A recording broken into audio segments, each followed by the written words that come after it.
कोई त्योहार महज एक उत्सव न हो बल्कि एक गहरी आध्यात्मिक यात्रा बन जाए। जी हाँ, चैत्र नवरात्रि बिल्कुल वैसा ही एक अवसर है। ये सिर्फ हिंदू नववर्ष की शुरुआत का जश्न नहीं है, बल्कि ये एक मौका है आत्मचिंतन का, शुद्धि का और अपने अंदर की शक्ति को जगाने का। एक बहुत ही शक्तिशाली पर्व। तो सवाल यही है कि नवरात्रि एक त्योहार से बढ़कर आत्मशुद्धि का मार्ग कैसे है। आखिर कैसे ये 9 दिन सिर्फ पूजा पाठ तक ही सीमित नहीं रहते, बल्कि हमारे अंदर एक बहुत बड़ा बदलाव ला सकते हैं। चलिए मिलकर इसे समझते हैं। तो सबसे पहले ये जानना जरूरी है कि ये त्योहार मनाया क्यों जाता है। इसका क्यों क्या है। आखिर चैत्र नवरात्रि का इतना गहरा आध्यात्मिक महत्व है क्यों।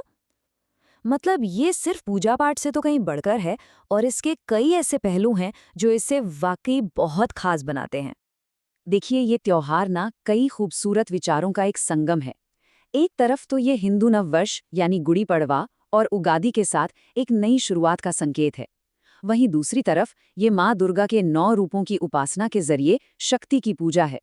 साथ ही ये उपवास और ध्यान से आत्मशुद्धि का भी समय है। और तो और वसंत की नई फसल के साथ ये हमें प्रकृति से भी जोड़ता है।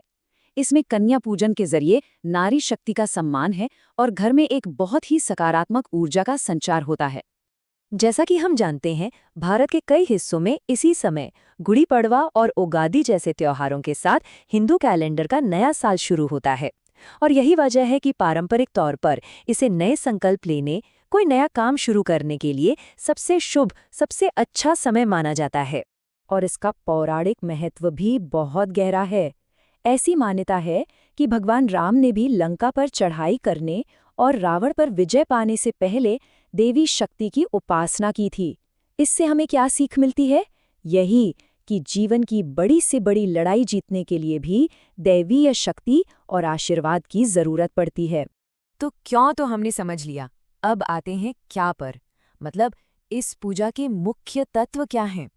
कौन सी वो खास सामग्रियां हैं जिनके बिना ये अनुष्ठान पूरा नहीं होता?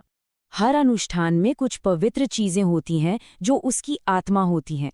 नवरात्रि पूजा में सबसे केंद्र में होता है कलश, जिसे देवी का ही प्रतीक माना जाता है। फिर है पवित्र गंगाजल, आम के पत्ते, नारियल और हाँ, जौ के बीज जो समृद्धि का प्रतीक हैं। ये सारी चीजें जब एक साथ आती हैं तो एक बहुत ही शक्तिशाली और पवित्र ऊर्जा का माहौल बनता है।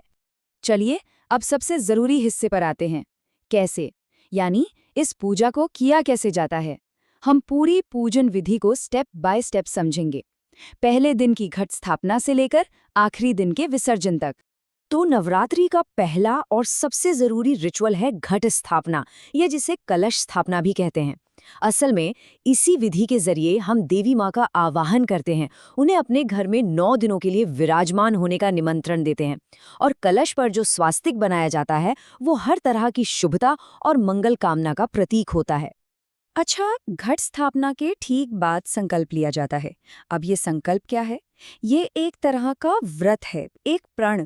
इसमें पूजा करने वाला अपने हाथ में जल, फूल और चावल लेकर अपना नाम, गोत्र बताता है और एक उद्देश्य के साथ 9 दिनों तक पूरी श्रद्धा से पूजा करने का वचन लेता है। तो ये पूरी यात्रा एक बहुत ही सुंदर क्रम में आगे बढ़ती है। देखिए, पहले दिन घट स्थापना और संकल्प हो गया। फिर पहले से 9वें दिन तक रोज सुबह शाम पूजा और मंत्र जाप होता है। इसके बाद 8वें या 9वें दिन होता है कन्या पूजन और फिर 10वें दिन विसर्जन के साथ इस पर्व का समापन होता है। याद है हमने शुरू में जौ के बीज बोए थे?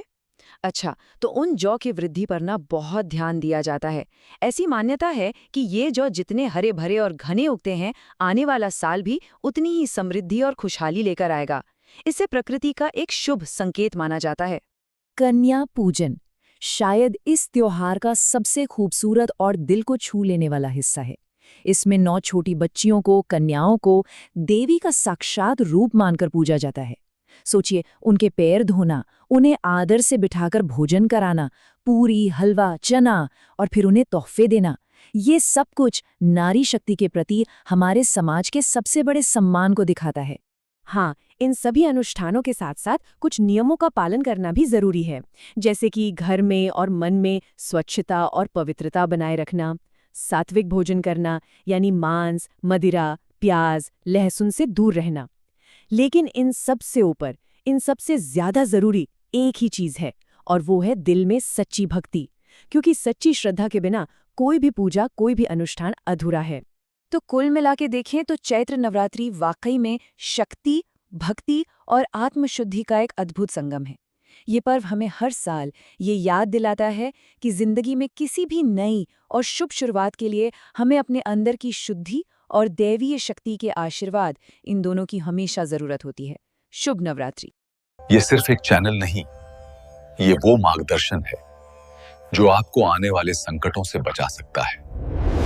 चैनल को सब्सक्राइब करें और बेल आइकन को दबाएं।